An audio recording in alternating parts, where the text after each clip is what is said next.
Hello दोस्तों, welcome to the learning academy. आज के वीडियो में मैं आप सबको बिहार बोर्ड के 10वीं रसायन शास्त्र के दूसरे पाठ जो अम्ल, क्षारक एवं लवण है, उसके प्रस्तावना पर आधारित तथा अनुच्छेद पर आधारित प्रश्न और उनके उत्तर के बारे में बात करेंगे। तो चलिए शुरू करते हैं। प्रस्तावना पर आधारित प्रश्न 1। आपको 3 परखंडियों दी गई है। इनमें से एक में आस्वित जल एवं शेष 2 में से एक में अम्लीय विलयन तथा दूसरे में क्षारकीय विलयन है। यदि आपको केवल लाल लिटमस पत्र दिया जाता है, तो आप प्रत्येक परखंडी में रखे गए पदार्थों की पहचान कैसे करेंगे? उत्तर। लाल लिटमस पत्र एक रंगमाला होती है जो अम्ल या क्षारकीय पदार्थ के प्रति अलग-अलग रंग बदलती है। आस्वित जल अम्लीय होता है, इसलिए उससे लाल लिटमस का रंग नीला हो जाएगा। शेष एक उपयोगी उपादान होता है जो लाल लिटमस को अभी भी लाल ही रखता है। अम्लीय विलयन उस परखंडी में होता है जिसमें 2 उपादान होते हैं तथा क्षारकीय विलयन उस परखंडी में होता है जिसमें एक उपादान होता है। अनुच्छेद 2.1 पर आधारित प्रश्न 1। पीतल एवं तांबे के बर्तनों में दही एवं खट्टे पदार्थ क्यों नहीं रखना चाहिए? उत्तर। पीतल और तांबे के बर्तनों में दही और अन्य खट्टे पदार्थों को नहीं रखना चाहिए क्योंकि इन पदार्थों में अम्ल या तत्व होते हैं जो धीरे धीरे बर्तन के मांसपेशियों में घुस जाते हैं और इससे बर्तन में धातु स्राव हो सकता है, जिससे खाद्य में धातु का मिश्रण हो सकता है। इससे सेहत के लिए नुकसान हो सकता है। इसलिए इन पदार्थों को रखने के लिए प्लास्टिक, चीनी या स्टेनलेस स्टील के बर्तनों का उपयोग करना उचित होता है। प्रश्न 2। धातु के साथ अम्ल को अभिक्रिया होने पर सामान्यतः कौन सी गैस निकलती है? एक उदाहरण के द्वारा समझाइए। इस गैस की उपस्थिति की जांच आप कैसे करेंगे? उत्तर। धातु के साथ अम्ल के अभिक्रिया होने पर हाइड्रोजन गैस निकलती है। जैसे जब हम सल्फ्यूरिक एसिड को तांबे के साथ विलय करते हैं, तो हाइड्रोजन गैस का उत्पादन होता है। इस गैस की उपस्थिति की जांच करने के लिए हम एक गंध टेस्ट कर सकते हैं। हाइड्रोजन गैस अमूमन सबसे लाइट और निर्मल गैस होता है, जो वायु से भी हल्का होता है। इसलिए यदि हम किसी धातु एवं अम्ल से गंध टेस्ट करते हैं, तो यदि हमें कुछ गंध महसूस होता है, तो हम जान सकते हैं कि हाइड्रोजन गैस उत्पन्न हो रहा है। प्रश्न 3।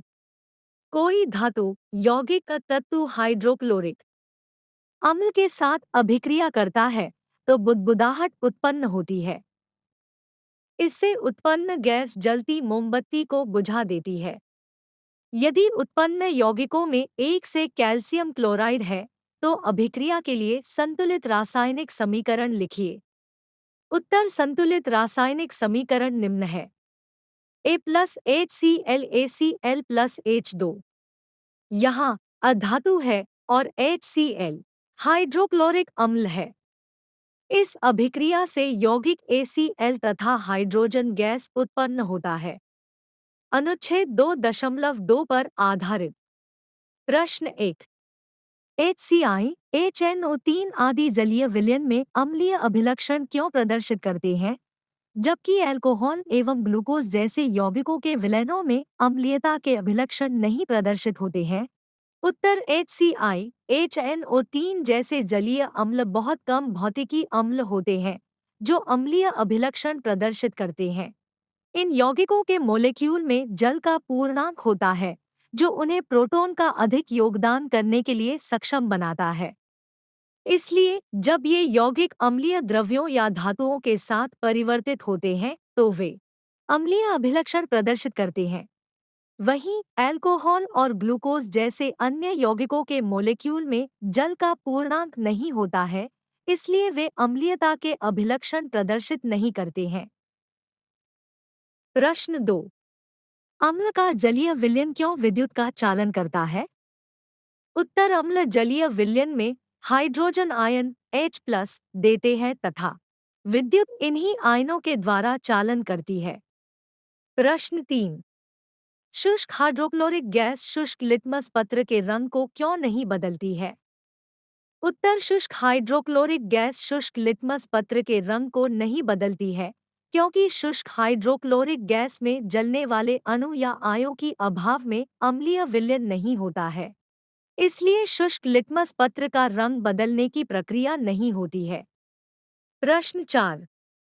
अम्ल को तनुकृत करे समय यह क्यों अनुशंसित करते हैं कि अम्ल को जल में मिलाना चाहिए, न कि जल को अम्ल में?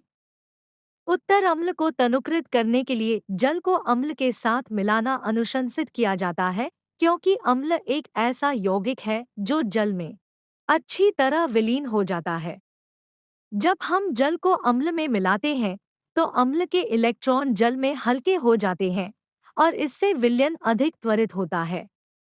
इस तरह जल में अम्ल मिलाने से अम्ल को तनुकृत करना अधिक आसान होता है।